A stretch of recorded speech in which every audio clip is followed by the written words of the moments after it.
Bismillah, alhamdulillah, salatu salam ala nabi Allah. This is Mujib Qazi, and you're watching Kashmir Point of View.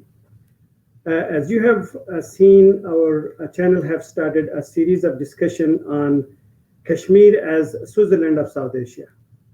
And there is a history behind it, and that there's an argument that needs to be made. We have discussed in the previous episode the geography and the geopolitical standing of the area, its standing as an independent Kashmir, the size of the aerial size, the comparison of the two countries, populations, and available resources. And some of the resources are untapped resources that can help the development and help the economy to sustain the country, such as water resources, energy, the geothermal standing of the location, the timber wood industry, the silk industry, the fruit orchard that we talked about, the sapphire mines that we talk about, the blue diamonds that is one of the most expensive one in the world, agriculture and the water table and whatnot. So we have somebody who is with us who have a deep knowledge and a relevant source to talk about on the subject. He is the current president of Kashmir Global Council, an engineer by trade, and I'm very grateful and honored to have him on the show. Please help me welcome Farooq Siddiqui Saab. Siddiqui Saab, welcome to the show. Thank you. Thank you very much for Thank having me. you very much for joining us as you talked about Kashmir as the Switzerland of South Asia, and you have elaborated what I have said in my intro. So, how all these resources can be pulled together and help uh, boost the economy of the region if we were to be an independent country? Yeah, it's a very good question. For any economy to grow anywhere, irrespective of what region it is, there are certain fundamental principles that need to be adhered to. One is that for an economy to grow, there needs to be stability in the country or that in region or in that area where economy is uh, concerned. Economy cannot be separated from the evolution of technology. It cannot be separated from a society's history and its social network. Economy is refers to measure of how a country or a region is progressing by virtue of what it has on its land, what it possesses with its people, and what is beneath their land. So, all these three factors is the basic ingredient of the economy that will grow. But in order to have that into a streamline whereby people of that country or that nation will benefit, there needs to be a fair field of opportunity. One, there needs to be a political stability too, and then there needs to be the investment. We have the first ingredient, which I had talked to you earlier, but in future also I will talk about it, that there are enough natural resources beneath Kashmir, coal in the southern part of the Kashmir, right? Which is via Punch and Baramulla. If you connect those areas, you will find a lot of coal reserves there. That's why I was telling the other day that these the railways which India is constructing is in future. It thinks that it can extricate coal as an energy from there. So that is one. Uh, the second one is there's quite a bit of uh, methane gases, which, if tapped, in the southern part of Kashmir, not in southern, the northern part of the Kashmir, which is also already there, which needs to be tapped and then needs to be distributed and marketed.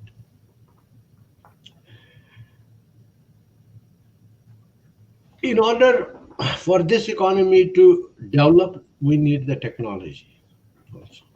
So all these things together have the basic ingredient that needs to be there is the political stability, a good governance and political stability. And political stability cannot come unless the people, the indigenous people of Kashmir are given their governance, a governance from which they are free from coercion of outsiders. So If what you're saying is the first ingredient of any economy to go is to have a peace of mind for the investors. So stability in the region.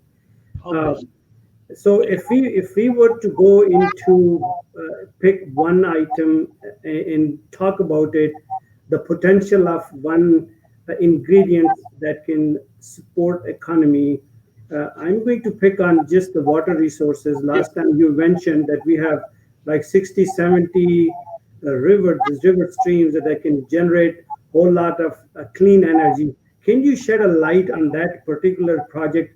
yeah. How would that help the country to not only acquire the energy resources, but the amount of money that it can generate to support the economy of the country? See, let me explain it. In Kashmir, we have one bank, which is Jammu and Kashmir Bank. Jammu and Kashmir Bank in 1989-90, we asked the people of Kashmir to deposit their money in Jammu and Kashmir Bank. And Jammu and Kashmir Bank, with that call, flourished. And it got so much of money that today Jammu Kashmir Bank's assets is $17 billion. $17 billion is the asset of Jammu and Kashmir Bank. The total foreign exchange reserves of Pakistan right now is $19.6 billion.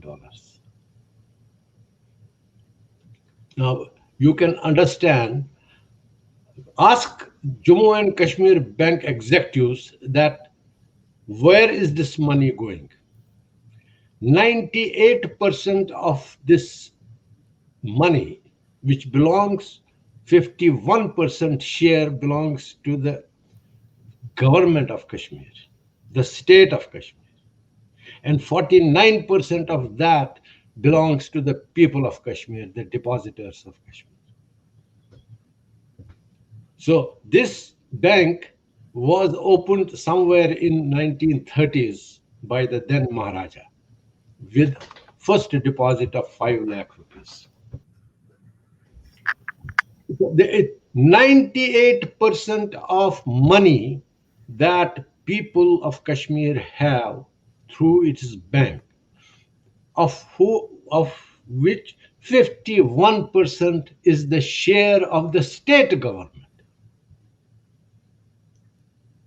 All this money is invested in northern India. Outside of So Kashmir?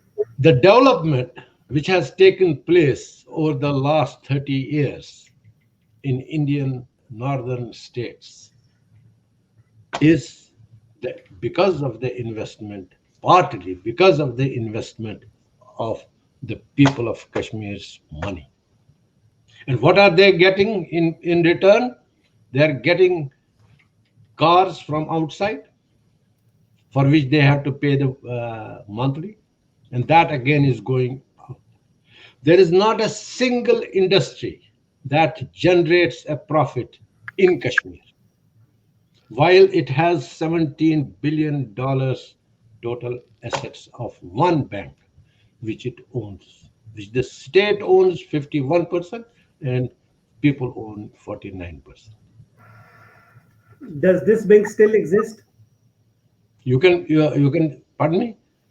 Does this bank still exist? Is it still around?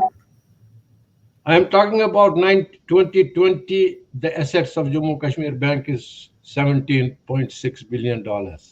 Wow. Today's asset. Today's asset of Jammu Kashmir Bank is $17.6 billion. Let me explain it further. Okay. As I said, that 51% of Jammu Kashmir Bank is owned by the state government, not the federal government. Because I do not take into consideration this union territory, whatever they have done in 2019. So this 51% is the money through which the state government exercises its powers. The salaries of the public in the public sector, the ministries that it has, and on top of it, it pays for the security of the state. The security personnel, if you look at the news about in the papers every day, you will see that security forces raided this, security forces did this, security forces did this. They are not saying army. They are not saying Central Reserve Police. They are not saying border security forces. They are not saying like in Pakistan you say Rangers have come. In India, in Kashmir, they say security forces. The security forces is why? Because the state of Kashmir, which has the 51% share in Jammu Kashmir Bank, which also is a tragedy. The state of Kashmir has to pay the security salary of the people which India is sending from Delhi, which is called security forces. You get every year, every month a bill to the state government that we are spending this much of money for security purpose. So Kashmiris are paying the money for getting killed. So the suppression and oppression and the murder and the killing that takes place in the 1 million boots that are out there, not only that the people are being killed, but they're being killed at their own cost. This is the irony of when this is what is happening in Kashmir. Your own money, the money that you earn, the taxes that you pay, the levies that you give to the government, the tolls and all that excise duties that you provide to the give to the government. I'm talking about the people of Kashmir and the businesses and the traders of Kashmir. You know, so whatever taxes they pay is being used by the security forces. Their salary comes from that. That's why they are called security forces. So if somebody says that this money is coming from the Indian government, no, it's coming from the Kashmiri people. This money should have been invested. $17.6 billion of assets of Jammu and Kashmir Bank needs to be in the hands of the people of Kashmir. And they can run an independent country.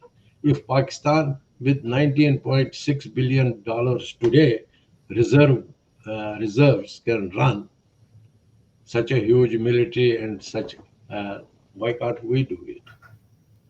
So the comparison and contrast that you have given in terms of the Federal Reserve in Pakistan and Kashmir, and that is not counting the resources that Kashmir has that has not been tapped yet. Nothing. It is the money that is based on the trading, because Kashmiris at this stage are only traders, because there is no industry in Kashmir, so there is no production. I am not going to that.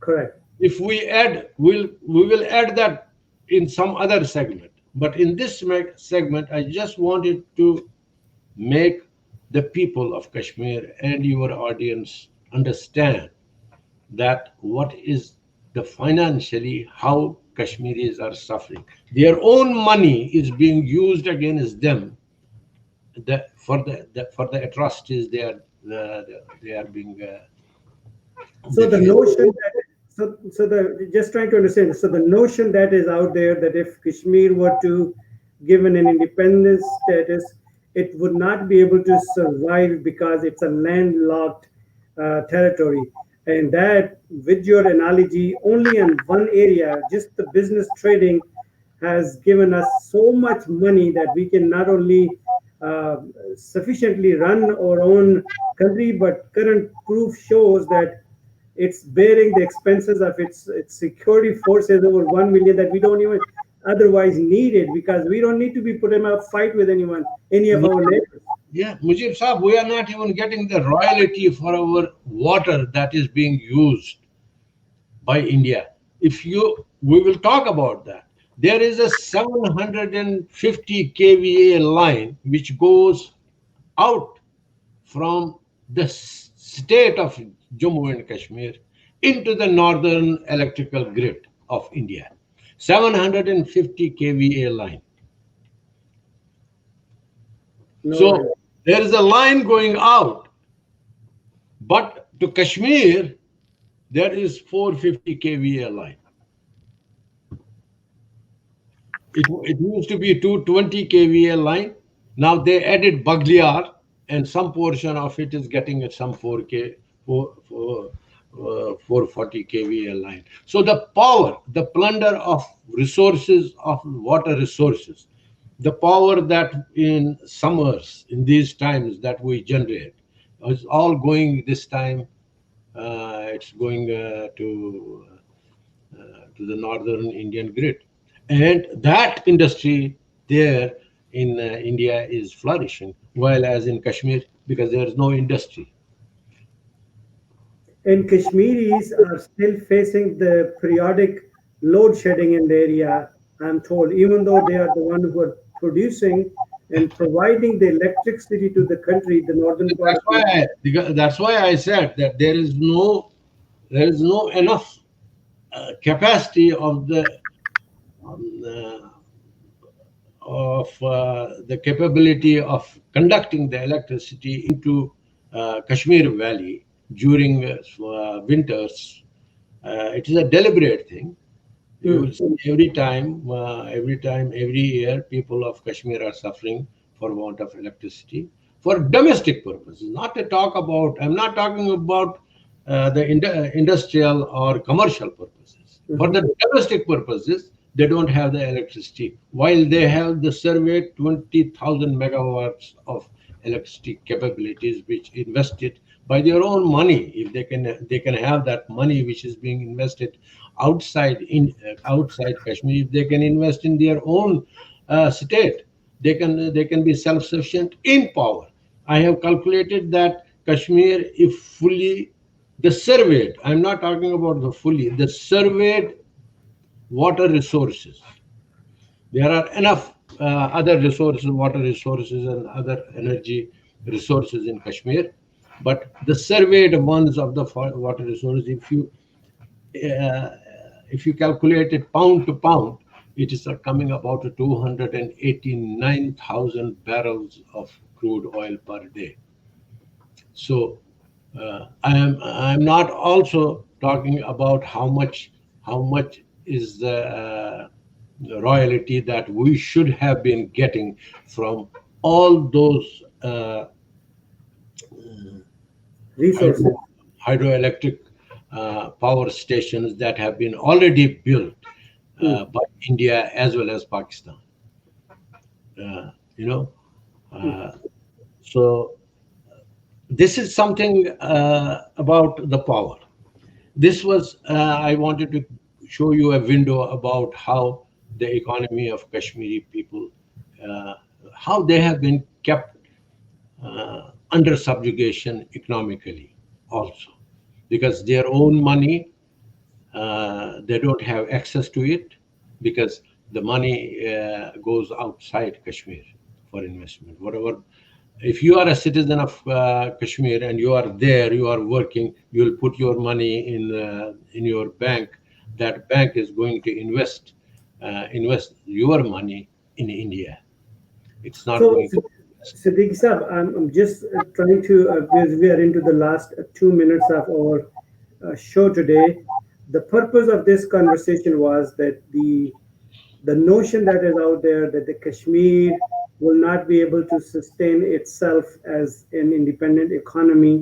So we are going to run this entire series of this discussion. So God knows, probably I'm assuming that maybe in next 2 3 months, if we run a show, a Yeah, weekly show to talk about each ingredient of economy that will generate the number of resources, such as just the trading was today, and next time we will discuss water, maybe sure. I the mean, mines. So what I'm trying to give the understanding to our audience that our goal is to give you a complete rundown of resources that are already available, plus those resources that have not been tapped yet, and they are still readily available to be utilized to add into the economy. So the current resources right now, just by trading, our Jammu and Kashmir Bank has 17.6 billions. yeah, Uh, we are not. Out of that, 51% owned by the state and 49% by the people. Yeah, we have Am not I correct? talked about mining. We have not as yet talked about what you call the agriculture sector, the Correct. agriculture sector. We have not talked. Those are the main sectors of economy.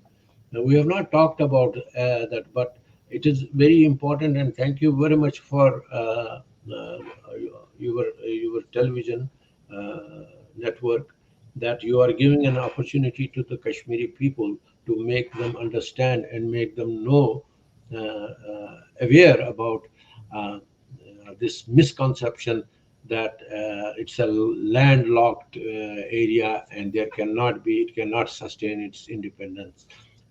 There are so many countries, as Switzerland, as I said in my last uh, TV show, that Switzerland is also landlocked by more countries than Kashmir, and those all those countries are very influential and powerful countries like France and Germany and Italy and uh, and on the south is Italy. So they are. It's also landlocked. There are this time within Afghanistan and Central Asia. There are Kyrgyzstan. There is Turkmenistan. There is Kazakhstan. All these Central Asian countries are landlocked countries.